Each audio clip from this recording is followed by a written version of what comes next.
মধ্যপ্রাচ্যের টানা সামরিক উত্তেজনার পর এবার নতুন করে আলোচনায় এসেছে কূটনীতির সম্ভাবনা। যুক্তরাষ্ট্রের প্রেসিডেন্ট ডোনাল্ড ট্রাম্প জানিয়েছেন, ইরানের সঙ্গে চলমান যোগাযোগে ভালো অগ্রগতির সম্ভাবনা রয়েছে।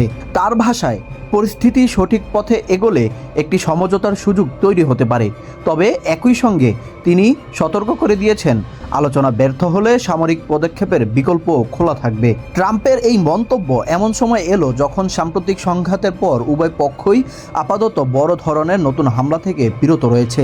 আন্তর্জাতিক পর্যবেক্ষকদের মতে এই বিরতি আলোচনার জন্য একটি গুরুত্বপূর্ণ সুযোগ তৈরি করেছে। তবে পরিস্থিতি এখনও অত্যন্ত নাজুক এবং যে কোনো নতুন সামরিক ঘটনা আবারও উত্তেজনা বাড়িয়ে দিতে পারে।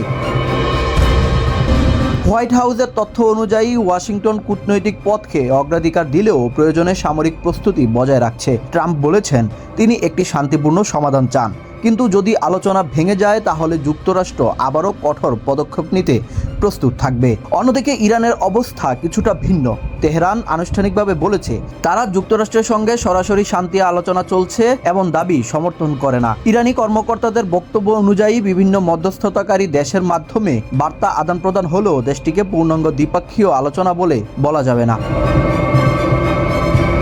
বিশ্লেষকদের মতে দুই দেশের বক্তব্য এই পার্থক্য দেখিয়ে দিচ্ছে যে এখনও বড় ধরনের আস্থার সংকট রয়েছে। যুক্তরাষ্ট্র আলোচনায় আশাবাদী বার্তা দিচ্ছে, আর ইরান কূটনৈতিক যোগাযোগের বিষয়টি আরও সতর্ক ভাষায় তুলে ধরেছে। ফলে বাস্তব অগ্রগতি কতটা হয়েছে তা এখনও নিশ্চিতভাবে বলা কঠিন।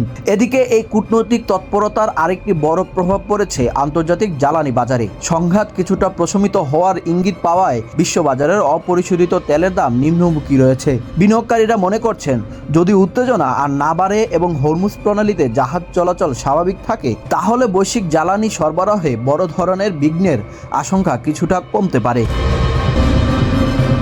তবে পরিস্থিতি এখনও পুরোপুরি স্বাভাবিক নয়।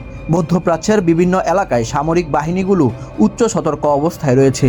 আঞ্চলিক মিত্র দেশগুলোও সম্ভাব্য যে কোনো পরিস্থিতির জন্য প্রস্তুতি অব্যাহত রেখেছে। একই সময়ে ওমান, কাতার সহ কয়েকটি দেশ মধ্যস্থতার প্রচেষ্টা চালিয়ে যাচ্ছে, যাতে উত্তেজনা আরও পূর্ণমাত্রা সংঘাতের রূপ না নেয়। সব মিলিয়ে বর্তমান পরিস্থিতিতে দুটি পথই খোলা রয়েছে। একদিকে কূটনৈতিক সমঝোতার সম্ভাবনা, অন্যদিকে আলোচনা ব্যর্থ হলে নতুন করে সামরিক সংঘাতের ঝুঁকি। তাই আগামী কয়েকদিনের আলোচনা, রাজনৈতিক সিদ্ধান্ত এবং মাঠের বাস্তব পরিস্থিতি নির্ধারণ করবে মধ্যপ্রাচ্যের শান্তির দিকে এগোবে নাকি আবারও যুদ্ধের নতুন অধ্যায় শুরু হবে।